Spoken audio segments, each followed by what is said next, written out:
David Anglin, based on from a youth organisation. I've got a youth organisation called 4TY, and stands for For the Youth. And basically, what we do, we work with young people, usually from disadvantaged backgrounds. Ways we work with them through the medium of art and media. So, like one of the projects that we do is like the interview project, where we get young people to interview artists, and we show them how to edit these interviews and put them onto YouTube. And the other project that we do is a studio project. And the studio project is like, we let them come, create music.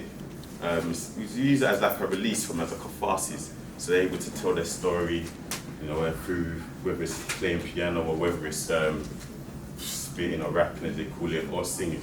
So that's that, the things that we do, and that's one of the reasons that, or what contributed to what I'm here for today, because the whole idea of what I'm going to talk about today is, Funds, who I'm with today, he's a man now, so he's a man now, but he's a young person, he was a young person who came from the studio project, and he's gone on to create. You're going to see, I'm not going to talk about his part, you're going to see exactly what he's been able to do through a clothing line. It's going to go on massive. But what I want to go and do, I want to go and talk about the journey. I'm letting him talk about his part. I want to talk about the journey of what it sometimes takes to, when we work with some of these, what they call young people. I just want to detail the journey that comes from. So, when I was young, I really used to be into martial arts, and then I think it was from watching Bruce Lee and seeing kick down and punch.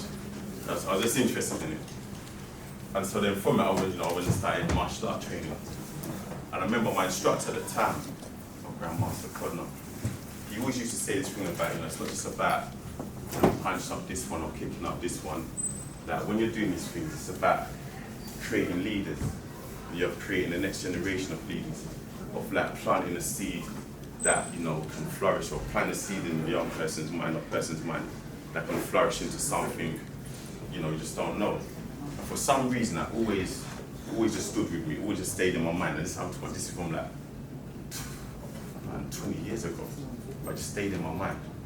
So when I work with these young people, it was the same sort of philosophy that I had, just trying to plant a seed. So it means that, even if they started off in one place, even if they started off in a dark place or whatever, that it is possible for you to get to a better place. Now I'm going to give you an example for a journey. So I remember I used to work with this young person, I'm going to call him Simon. And he used to have these bars, he used to rap bars. He used to say, I was only 14, just a kid at 14. Only 14, yet they gave me half of 14. So what he was saying there, because a 14-year-old, he got he got a sentence of 7 years. So, imagine being 14. In fact, think about what you've done at 14 to get sentenced to that. But when I first met him, he was 12 or 13, I think he was 13. And he was on a serious court order, this thing called ISS. And ISS stands for Intensive Supervision Surveillance. So this is basically the alternative to jail. Yeah, so before the court, this is court saying, you know what, we're not going to send you to jail, but you're going to be on ISS. So ISS means that they've got to find 25 hours for you to do every week. So, it might be things such as offending behaviour, anger management, constructive leisure, education, all these sort of things to really take up the young person's day. Now, I'll be honest, when I was working with him, because, 13 is still a child. Yeah, and now you can still see, when children got the bright eyes, you can see they still got the bright eyes. You can still see he had the bright eyes. So, I was a little bit different, so instead of doing offending behaviour, I said, you know what, let me try to do educational stuff with him. So I remember I used to do things such, getting him to do spellings and them sort of things, or the other thing I used to do is like, get him to do maths. And then what I worked at, he's an extremely intelligent person, because what he was able to do, he was able to work out things like working at 18% of, let's say, 380. He could do that in his head. I can't, maybe he's not, I can't do that in my head. I need the calculator to make sure that he was right. Yeah. And so just from there, I could see the potential in it. But like a lot of these young people, but a lot of the ones that work, there's always these things from the